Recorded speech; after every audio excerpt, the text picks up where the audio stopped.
Hello दोस्तों, स्वागत है आपका मेरे न्यू चैनल ईडब्ल्यू मैथ पर, जिसमें मैं आपको मैथ से रिलेटेड सारे प्रॉब्लम का सॉल्यूशन करवाता हूं।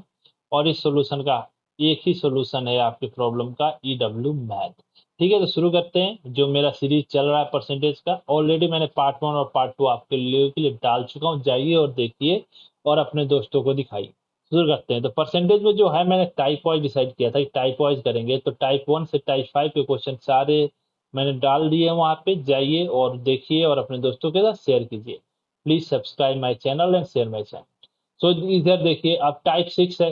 टाइप 6 में मैं जो करने वाला हूँ वो टाइप 6 का है कि इसमें 3 वेरिएबल रहने वाले हैं। ठीक, कितने वेरिएबल? 3 वेरिएबल। और तीनों वेरिएबल में कभी ऐसा होगा, आपका जो एक्स, मान लो X equal to Y Z. ठीक है, एक टाइप में एक्स फिक्स रहेगा। ठीक है, एक्स फिक्स है, एक्स फिक्स। तो y1 z1 equal to y2 z2। मतलब ये y1 y2 equal to z2 z1। ठीक है, तो कितना हो गए?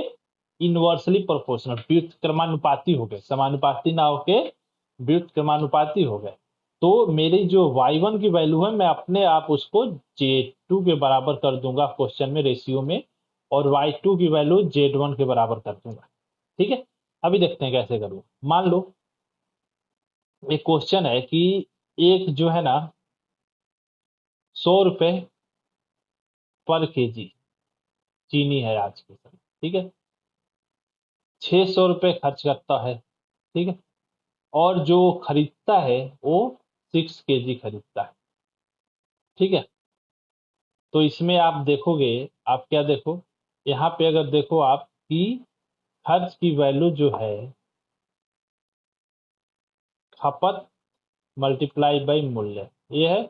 मतलब कंजम्पशन इनटू प्राइस। ठीक है, ये है अपना खपत का मूल्य। अब देखिए 100 है। अभी ये फिर नेक्स्ट टाइम में 600 रुपए लेके ही जाऊंगा, लेकिन यहाँ पे 120 रुपए पर केजी हो गया। तो ये यहाँ पे 5 केजी हो गया। ठीक है, अब देखिए इसमें बढ़ोतरी कितनी हुई? 20% की। इसमें डिक्रीमेंट हो गया है कितने परसेंट का? 1/6 × 100, 16 सही 2/3% का डिक्रीमेंट हुआ है। कितने परसेंट का है? 16 सही। देखो इससे कोई रिलेशन नहीं है। अब लेकिन अब इसको कैसे करेंगे? मान लो 20% की इंक्रीमेंट हो गई, तो 20% की इंक्रीमेंट को कितना लिखोगे? 1/5। मैं इसको मानता हूं मेरा ओल्ड प्राइस है, P1 है। ठीक है, P1 किसके बराबर होगा? अगर खर्च है तो ये मेरा C2 के बराबर होगा, क्योंकि अगर मान लो मूल्य प्राइस और P1, C1 equal to P2 C2। मैंने क्या बोला था?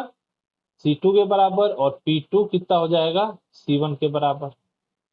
ठीक है, अब P2 कितना है मेरा? 5 का 1%, 20% एक होता है। ठीक है, 20% की बढ़ोतरी हुई तो न्यू प्राइस कितनी होगी? 5 + 1, 6। तो P2 की वैल्यू कितनी होगी मेरी? 6। तो ये किसके बराबर हो गया? मेरा कंजप्शन 1 के बराबर। और कंजप्शन 1 है और P1 की वैल्यू अपने आप पता है 5 है। तो मैं इसको लिख सकता हूँ 5/6,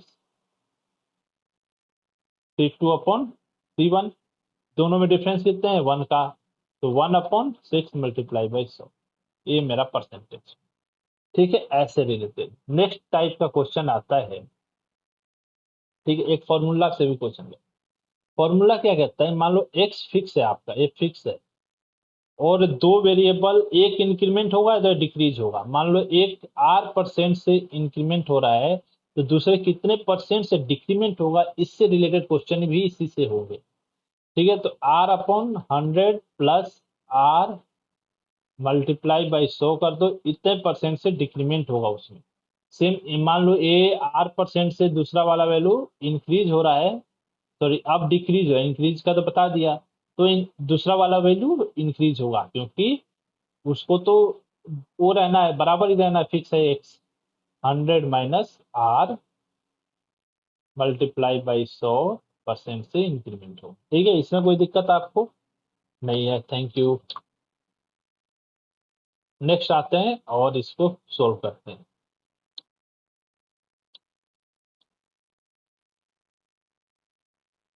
आते हैं। ठीक है, नेक्स्ट क्वेश्चन पे आते हैं। क्वेश्चन मेरा बोल रहा है कि अब वहां पे 20% की वृद्धि हुई थी, यहाँ पे 10% की वृद्धि हुई है। कितने की इंक्रीमेंट कितना हुआ है? 10% का। तो अब देखो क्वेश्चन जो मैंने आपको सिखाया, P1 C1 equal to P2 C2, मैं रेशियो में P1 को C2 के बराबर मानूंगा 2 के, और P2 को C1 के बराबर। 1/10, 10% को लिख सकते हो ना, 1/10। तो ये मेरा कितना हो गया? P1। तो P2 अपने आप 10 प्लस दोनों को जोड़ दो, 11। ठीक है, तो C1 की वैल्यू अपने आप P1 के P2 के बराबर, तो 11 हो गई। अंतर आपको पता है एक है, तो 1/11 कर दो, मल्टीप्लाई बाय 100 कर दो, परसेंट मिल गया। 9 से 1/11%। फॉर्मूला से करना है तो फॉर्मूला से कर दो। 10% की वृद्धि हुई है तो डिक्रीज हुआ है दूसरा वैल्यू। ठीक है, अभी तो बताया था। तो 10/100 प्लस 10 मल्टीप्लाई बाई 100, ये भी आएगा 100/11%। कोई दिक्कत नहीं होनी चाहिए आपको। नेक्स्ट क्वेश्चन पे चलते हैं। अब दूसरा एक क्वेश्चन है, पहले तो उसमें वृद्धि हुई थी 10% की, अभी बोल दिया 10% की कमी हो गई। तो फॉर्मूला से तो आसान है, 10% की कमी है तो इंक्रीमेंट होगा 100 minus 10 multiply by 100, 100/90 multiply by 100, 100/9%, मतलब 9 से 1/11%। और क्वेश्चन अगर रेशियो से बनाओ तो 1/10, डिक्रीमेंट हुआ है तो माइनस कर दो। न्यू प्राइस कितना हुआ? 9। मतलब मेरा कंजम्पशन पहले ओल्ड कंजम्पशन 9, जिनके में 1/9 मल्टीप्लाई बाई 100। ठीक है, दोनों से आपको क्वेश्चन बता दे रहा हूँ। नेक्स्ट क्वेश्चन है, अब बोल रहा है कि प्राइस ऑफ राइस में जो डिक्रीमेंट हुआ है इसमें, ठीक है, 16 से 2/3% की डिक्रीमेंट हुआ है। तो 1/6 इसको लिखते हैं। ठीक है, और कैसे बनाते हैं? पार्ट 1 में जाइए और उसमें लिखा गया है कि परसेंट को फ्रैक्शन में कैसे कन्वर्ट करते हैं, ये मैं बता चुका हूँ। तो एक बार और बता दें, अगर परसेंट दिया हो तो आप सिंपली 100 से डिवाइड कर दो तो फ्रैक्शन में बदल जाएगा। ठीक है, 1/6 की कमी हुई है, मतलब 1/6। अब देखो, ये जो एक है ना, वो 6 का 16 से ही 2/3% होता है। अगर आप एक को 6 टोटल वैल्यू है तो एक उसका 16 से ही 1/23% होता है। तो मेरा, अगर मैं देखूं तो दूसरा वाला जो बचा कितना है? बचा है 5/6। ठीक है, तो मेरा एक, मैं इसको ओल्ड मान लूं तो न्यू कितना हो जाएगा? कमी हुई है तो 5 न्यू प्राइस। ठीक है, 1/6 ओल्ड प्राइस, न्यू प्राइस 5, 6 - 1। ठीक है, अब बोल रहे तो प्रतिशत खपत कितने प्रतिशत बढ़ाई जाए? ये अंतर कितना? 1/5 मल्टीप्लाई बाई 100, 20% बढ़ा दो भाई। कोई दिक्कत इसमें? फॉर्मूला से देखो, बहुत 16 सही तो 50/3%, 100 - 50/3 मल्टीप्लाई बाई 100। तो 300 - 50, तो 3 3 कट जाएगा। 50/300, 250 मल्टीप्लाई बाई 100, 20%। ठीक है, इससे भी आपका सोल्व हो गया क्वेश्चन। नेक्स्ट क्वेश्चन पे आते हैं। अब देखो, अब क्या है? अब इसमें ना तीनों एरिया इक्वल टू क्षेत्रफल, देखो आयत का क्षेत्रफल दे रहा है। आयत का क्षेत्रफल क्या होता है?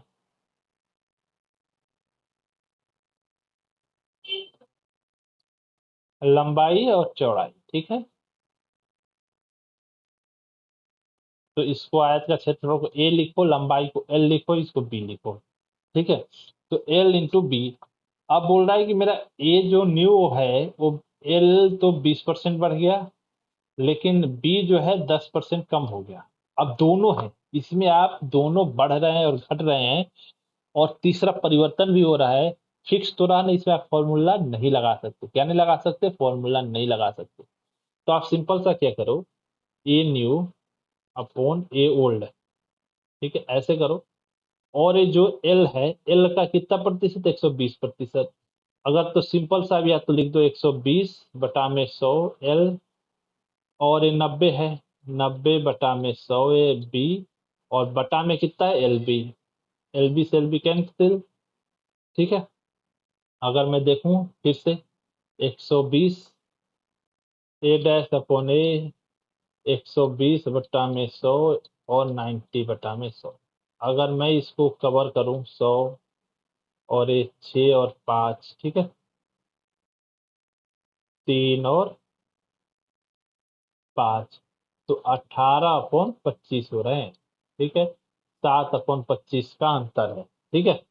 अब ए है तो डिफरेंस कितना हो गया, देखो मेरा ए डैश ए है, ये हो गया 18/25, मेरा इसमें डिफरेंस कितना आ रहा है 7 का। कैसे डिफरेंस आता है, ए डैश माइनस ए अपॉन ए, 18 - 25/25। कैसे किया मैंने, -1 दोनों तरफ मैंने कर दिया है, ठीक है। तो डिफरेंस आ गया, तो मेरे को पता है 7 है, तो 7/25 और प्रतिशत निकालना है तो 28% आंसर, ठीक है।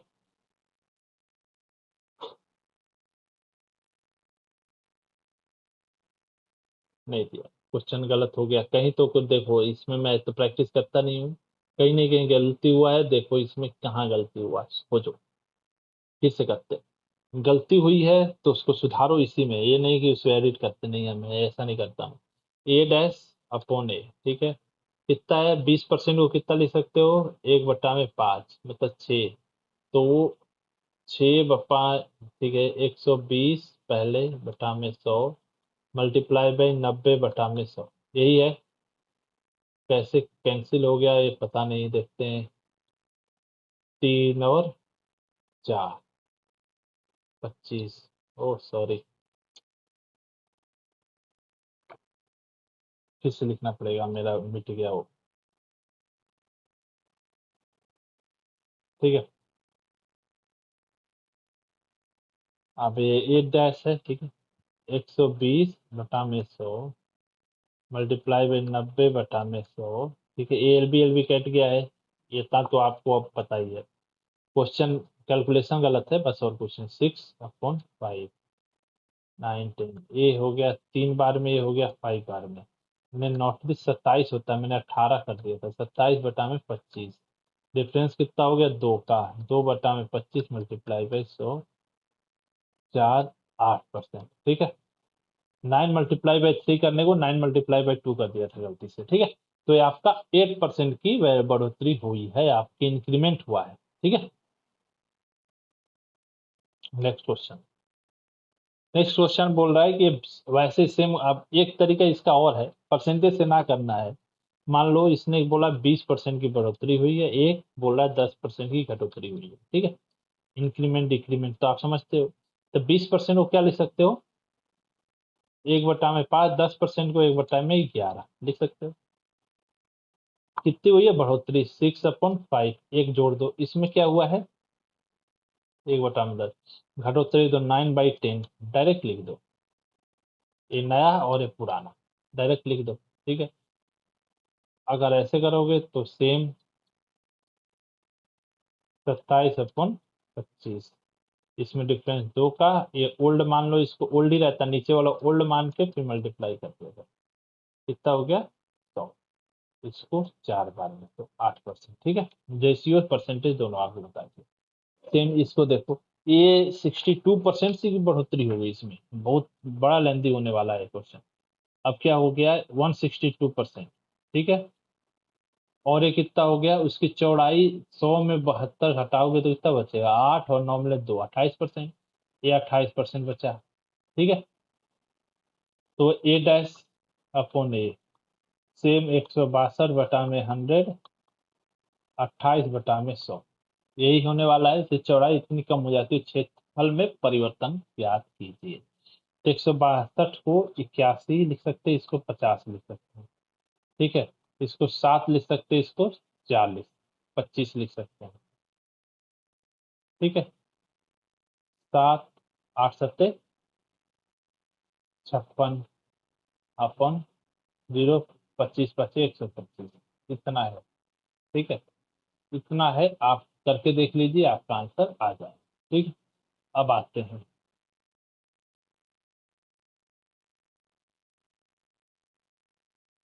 एक सेकंड, 162 को कैसे लिख सकते हो, बटा में 100 ऐसे। और 72 के % घटता है, मतलब कितना बचा उसका, 72%। 72 बटा में 100, 4 से 18 चौके 32 और 25 मतलब 7, 25 सही आ रहा है। ठीक है, तो इसको प्रॉब्लम सॉल्व कीजिए, आपका सॉल्यूशन आ जाएगा। नेक्स्ट क्वेश्चन आते हैं। एक सेम क्वेश्चन रिपीट हो गया है, सॉरी। अब देखिए, घन की वॉल्यूम कितनी, 1 क्यूब होती है। ठीक है, घन की वॉल्यूम कितनी, 1 क्यूब। 10% की बढ़ोतरी हो गई है। ठीक है, तो अगर आप देखो तो 10 को कैसे लिख सकते हो, 1/10। नया कितना हो गया, 11, ये 10, तो 11, 11, 11, 10, 10, 10। इसको मैं लिखता हूँ 1331 अपन 1000 मल्टीप्लाई बाई 100। ऐसे करो, एक 11 मल्टीप्लाई बाई 11, 121। 11, 11, 11 कैसे रहेगा, 2 22, 23, 11 और 2 13, 13 से 31 ही है। ठीक है,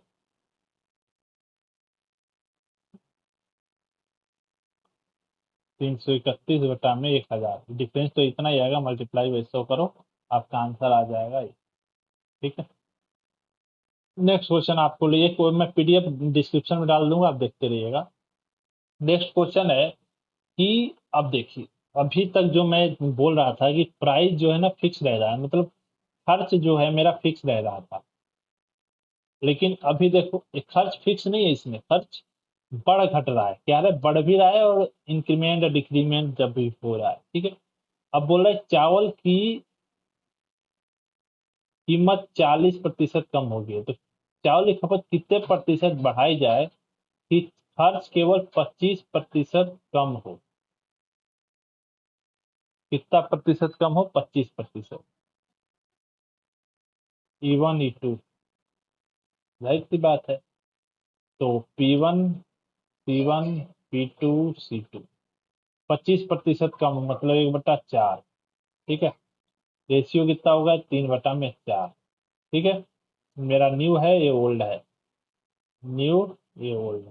ठीक है, ओल्ड 4 और 3, P1 कितना हो गया है, 40% कम हो गया है। 40% की कमी मतलब 2/5। ठीक है, तो ये कितना हो गया, 3। अभी ये 5 था।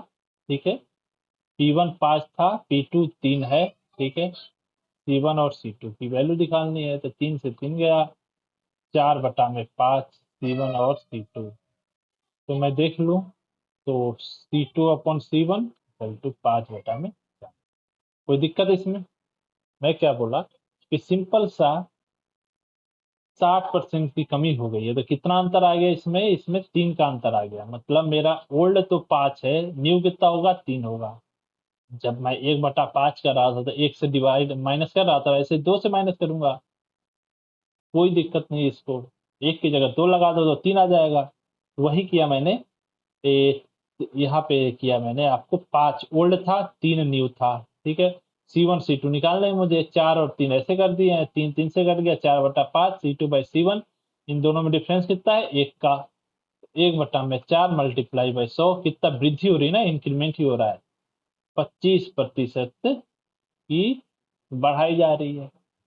ठीक है, तो ये सब क्वेश्चन है जो आने वाले, इसी तरह के क्वेश्चन मैं आपको अगले पार्ट में भी लेके आने वाला हूँ। ठीक है, थैंक यू।